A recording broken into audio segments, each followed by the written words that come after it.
very good Thursday afternoon, everyone. I apologize that the blog went up yesterday. I didn't get a chance to record the video today. Was not feeling 100%. Still little bit to go. No kind of illness or anything. But welcome to the Sports Note, and today we're gonna dive into a little NBA as we saw a record broken a couple of nights ago that stood for the better part of most of our adult lives, and that was the Miami Heat in a 112-111 victory over the Oklahoma City Thunder. Went a perfect 40 for 40 at the charity stripe. Yes, 40 for 40. The previous record was held by the Utah Jazz, ironically enough, in a loss back in December of 1982 against the Portland Trail Blazers, and Adrian Dantley was on that Utah team way back when. Considering I actually remember him playing elsewhere for most of my youth once I started getting into basketball. But this was actually something that not much has gone right for the Heat recently. They are 22-20. They are first in the Southeast Division right now. They've got a very slim lead.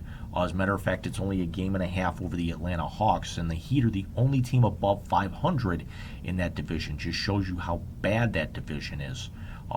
Washington is 6 games under 500. Orlando's 10 games under 500. Charlotte is the worst team in the Eastern Conference. They are 20 games under 500. And yet what's funny is not even so much just how bad that division is. Remember, back in 2016, the NBA eliminated the requirement that if you're one of the 3 division winners in the conference, you automatically get slotted amongst the top 4. So if the season were to start right now, and we're at 42 games, so we've literally the Heat have just passed the halfway point of their schedule, the Heat would actually be in the play-in tournament, ironically enough, against the Hawks. And then the winner of that series would, hip hip hooray, you would get the Boston Celtics. Good luck with that. If the Heat actually gained another game, they would actually climb out of the play-in tournament and get into one of the top 6, because Miami trails Indiana in the standings by a game, and the Pacers are mathematically equal to the Knicks, but the Knicks actually own the tiebreaker in that aspect right now, as they've got actually a better overall point differential. The Knicks are at 2.8, and the Pacers are minus 0.1, whereas the Heat are a minus 0.2. This was a game that saw Jimmy Butler pour in a game-high 35 points, and his biggest points came to be in and one at the very end, with under 15 seconds to go. He ends up having the and one, has the record-breaking free throw, and those turned out to be the winning points.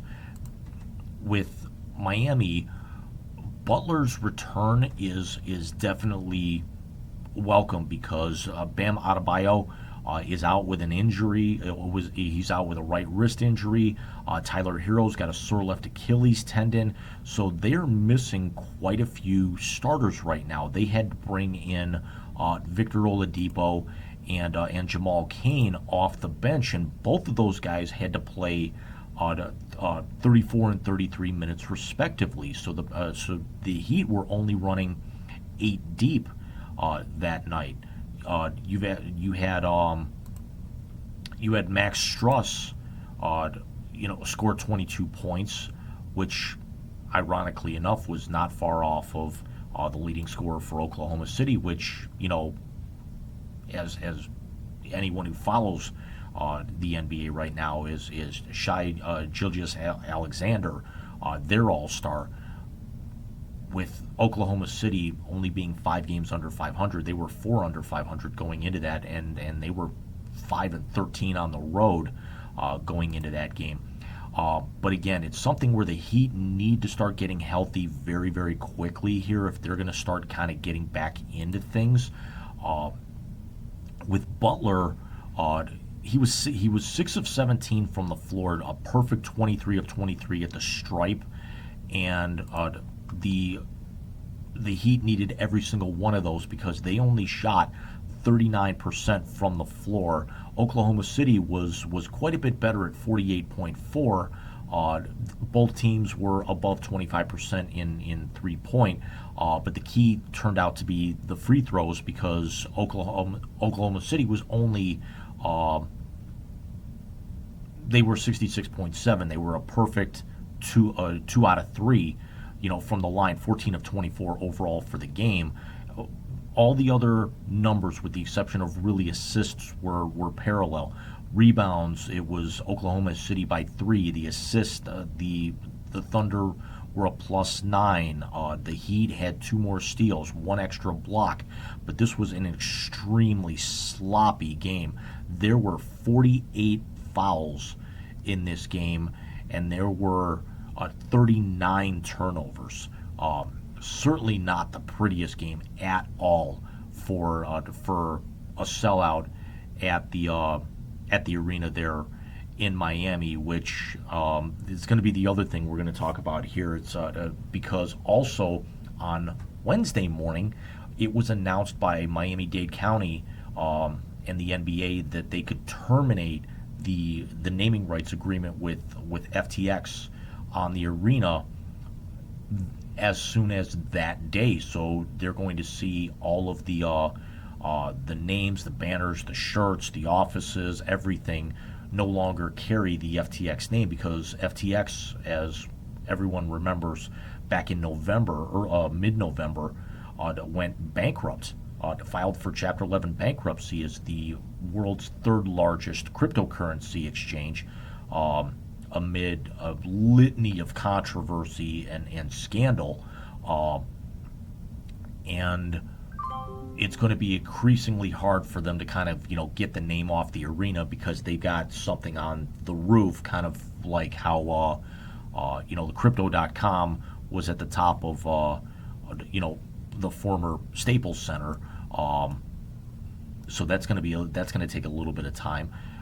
And why it still perplexes me a little bit that Miami's got two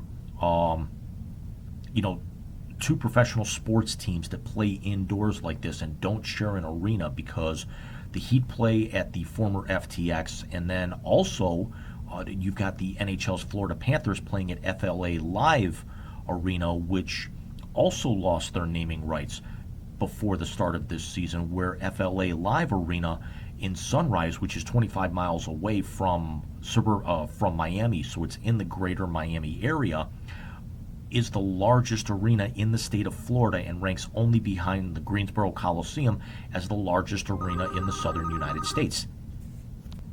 And sorry about that, it's the wrong number at work. But the hilarity, the funniest thing about this, with the naming arena, and I think you guys know where I'm going with this. We touched on it at the end of the Wise Guys year-end special a few weeks ago. Is that adult entertainment company Bang Bros, who is ironically enough now a subsidiary of xvideos.com, as one of the 2 or 3 largest adult entertainment production companies in the world, is contemplating putting in a bid on the arena down there in Miami. And I'm not going to make the jokes. I'm sorry. It's I'm going to try and keep it a little bit more tasteful. Mike and I talked about this. It's like, could you get Brandy Love? Do you want Lisa Ann? Do you want Nikki Benz? What about Johnny Sins to for the in-arena entertainment host with Johnny Sins? He's only 6 foot from what I've actually heard.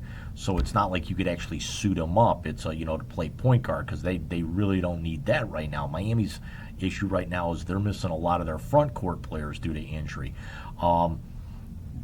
So that's going to be very, very interesting. First of all, what happens with the naming rights with both of the arenas down in that area, and then where do the Heat kind of go from there now that Butler's back in the lineup? Which Butler, that was his 28th game of the year, and his scoring average is actually higher than Bam Adebayo.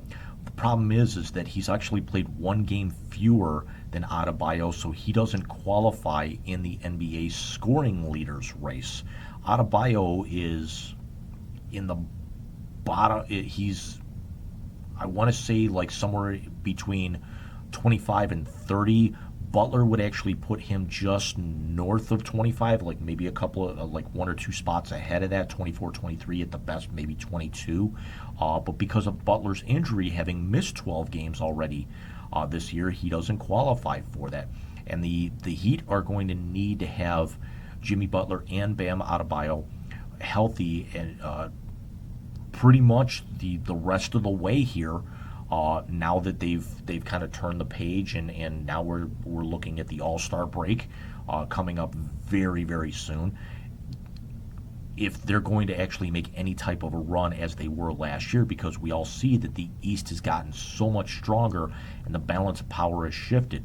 Miami was in the Eastern Conference Finals last year. They were in the finals in the bubble, losing to LeBron and the Lakers in the 2020 playoffs, the COVID playoffs.